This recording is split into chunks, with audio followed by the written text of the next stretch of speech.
अरे मूर्ख, तू कौन है? देखता नहीं देवराज इंद्र स्वयं पधारे हैं। मेरे रास्ते से हट जा।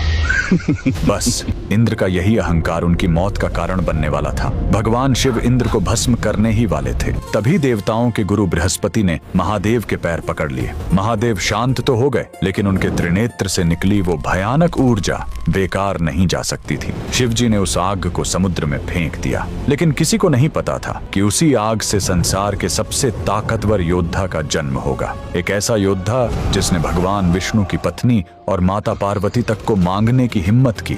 आखिर कौन था वो, और क्यों भगवान विष्णु को अपनी ही भक्त के साथ छल करना पड़ा? कहानी शुरू होती है स्वर्गलोक से। समुद्र मंथन के बाद हुए भयंकर देवासुर संग्राम में असुरों को हराने के बाद देवराज इंद्र को अपनी सत्ता, वैभव और अपने अचूक अस्त्र वज्र का भारी अहंकार हो गया था। उन्हें लगने लगा था कि पूरे ब्रह्मांड में उनसे शक्तिशाली कोई नहीं है और हर किसी को उनके सामने सिर झुकाना ही चाहिए। एक बार इसी अहंकार में डूबे देवराज इंद्र और गुरु बृहस्पति भगवान शिव से मिलने कैलाश जा रहे थे। इंद्र का अहंकार इसी बात से झलक रहा था कि देवताओं के पूजनीय गुरु बृहस्पति पैदल चल रहे थे और देवराज इंद्र उनके बगल में अपने विशाल हाथी ऐरावत पर शान से बैठकर जा रहे थे। शिवजी अपने भक्तों का घमंड कभी नहीं टिकने देते। वो जान गए थे कि इंद्र सत्ता के नशे में अंधे हो चुके हैं। उनका यही घमंड तोड़ने और उनकी परीक्षा लेने के लिए महादेव ने एक डरावने सन्यासी अघोरी का रूप धरा और जानबूझकर उनके रास्ते में लेट गए। इंद्र ने अहंकार में आकर सन्यासी को हटने को कहा। जब सन्यासी ने अनसुना कर दिया तो इंद्र का गुस्सा फूट पड़ा। उसने अपना वज्र उठाया और कहा, हट जा, वरना तुझे यमलोक पहुंचा दूंगा। तभी उस सन्यासी की तीसरी आंख खुल गई। वो साक्षात महाकाल थे। इंद्र कांप उठे। त्राहिमाम महादेव, त्राहिमाम। इंद्र को क्षमा कर दें प्रभु। देवराज इंद्र अपने अज्ञान और सत्ता के मद में आकर आपको पहचान नहीं पाए। देवराज इंद्र की इस घोर धृष्टता के लिए मैं आपके चरणों में गिरकर क्षमा मांगता हूँ। कृपया अपने त्रिनेत्र की इस प्रलयंकारी ज्वाला को शांत करें परमेश्वर, अन्यथा आज ये सृष्टि भस्म हो जाएगी।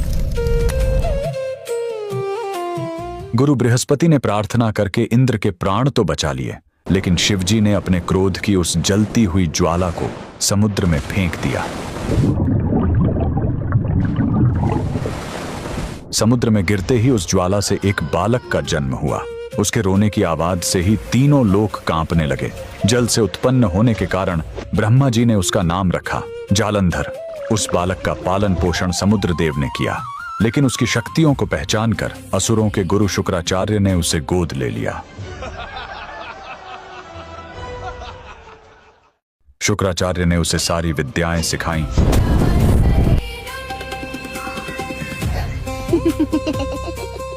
और उसे दैत्यों का राजा बना दिया। उसने आज के पंजाब को अपनी राजधानी बनाया और वहीं से अपना साम्राज्य चलाया। तभी जालंधर को एक करवा सच पता चला। उसे पता चला कि देवताओं ने समुद्र मंथन करके उसके पिता यानी समुद्र का पेट चीरा और उनके सारे रत्न लूट लिए।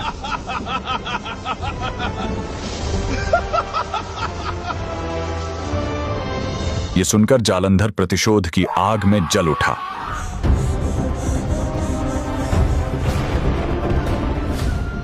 उसने इंद्र को संदेश भेजा, मेरे पिता का सारा खजाना और रत्न मुझे वापस करो, वरना युद्ध के लिए तैयार हो जाओ। जालंधर का विवाह कालनेमी राक्षस की बेटी वृंदा से हुआ। वृंदा एक राक्षस की बेटी जरूर थी, लेकिन वह भगवान विष्णु की परम भक्त और एक महान पतिव्रता नारी थी। गदा धारण कर धर्म बचाते, हे नारायण जग को। उसका सतीत्व ही जालंधर की सबसे बड़ी ढाल बन गया।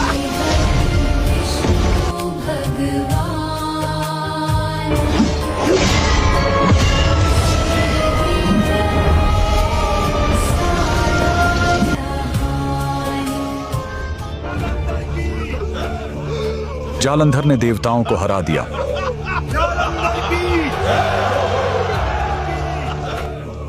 और अहंकार में आकर उसने माता पार्वती को भी अपनी रानी बनाने की मांग कर दी। यह बहुत बड़ा अधर्म था।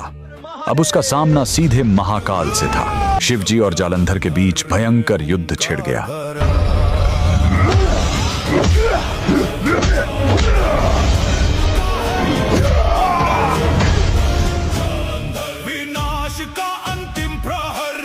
लेकिन हैरानी की बात थी कि महादेव का त्रिशूल भी जालंधर का कुछ नहीं बिगाड़ पा रहा था, क्योंकि जब तक वृंदा अपने पति की सुरक्षा के लिए पूजा में बैठी थी, नमो भगवते वासुदेवाय, नमो भगवते वासुदेव। दुनिया की कोई ताकत जालंधर को नहीं मार सकती थी।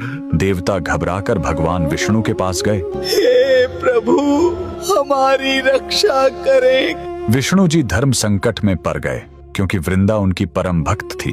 लेकिन सृष्टि को बचाने के लिए विष्णु जी ने अपनी माया से जालंधर का रूप धारण किया और वृंदा के महल में पहुंच गए। प्रिय, कहाँ हो तुम? देखो, मैं युद्ध में विजय होकर आ गया। वृंदा को लगा कि उसका पति युद्ध जीत कर आ गया है। उसने तुरंत अपनी पूजा छोड़ी और खुशी से अपने पति रूपी श्री हरि को गले लगा लिया। जैसे ही वृंदा ने एक पराये पुरुष को स्पर्श किया, उसका सतीत्व खंडित हो गया। उधर युद्ध भूमि में जालंधर की अजेय शक्तियां अचानक खत्म हो गईं। मौका देखते ही भगवान शिव ने अपने त्रिशूल से जालंधर का सिर धड़ से अलग कर दिया। जालंधर का अंत तो हो गया, लेकिन एक पतिव्रता स्त्री के साथ बहुत बड़ा छल हो चुका था। जब वृंदा को सच पता चला कि उसके सामने उसका पति नहीं, बल्कि स्वयं उसके आराध्य भगवान विष्णु हैं,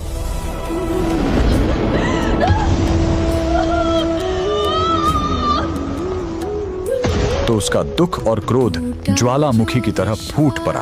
उसने रोते हुए भगवान विष्णु को 3 कठोर श्राप दिए। वृंदा ने कहा, तुमने एक पत्थर की तरह निष्ठुर होकर मेरी भावनाएं आहत की हैं, इसलिए तुम भी पत्थर बन जाओगे।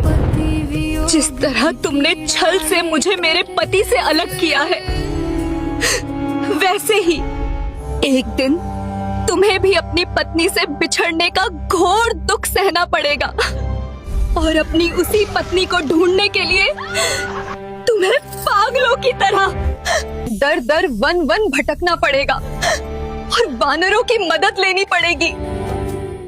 यहाँ प्रभु श्री हरि का बड़प्पन देखिए।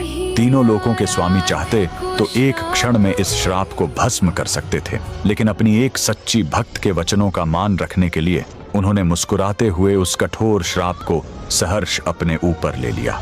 अपने आराध्य को श्राप देने के बाद और पति के वियोग में तड़पती हुई महान पतिव्रता वृंदा ने वहीं योग अग्नि प्रकट की और सती हो गई। सती हुई वृंदा की राख से वहीं एक पवित्र पौधा उत्पन्न हुआ। पर भक्ति अमर होठी वहीं, जहाँ गिरी थी वो बलिदानी।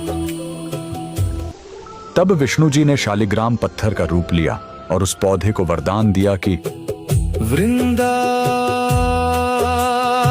अब तुम तुलसी बनकर सदा मेरे सिर पर विराजोगी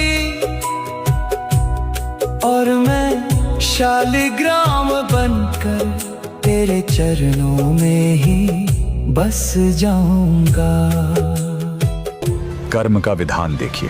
भगवान विष्णु ने सृष्टि को बचाने के लिए छल किया था, लेकिन आगे चलकर त्रेता युग में जब उन्होंने श्री राम का अवतार लिया,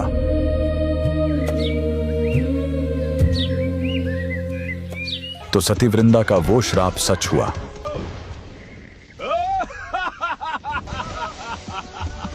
भिक्षां देहि।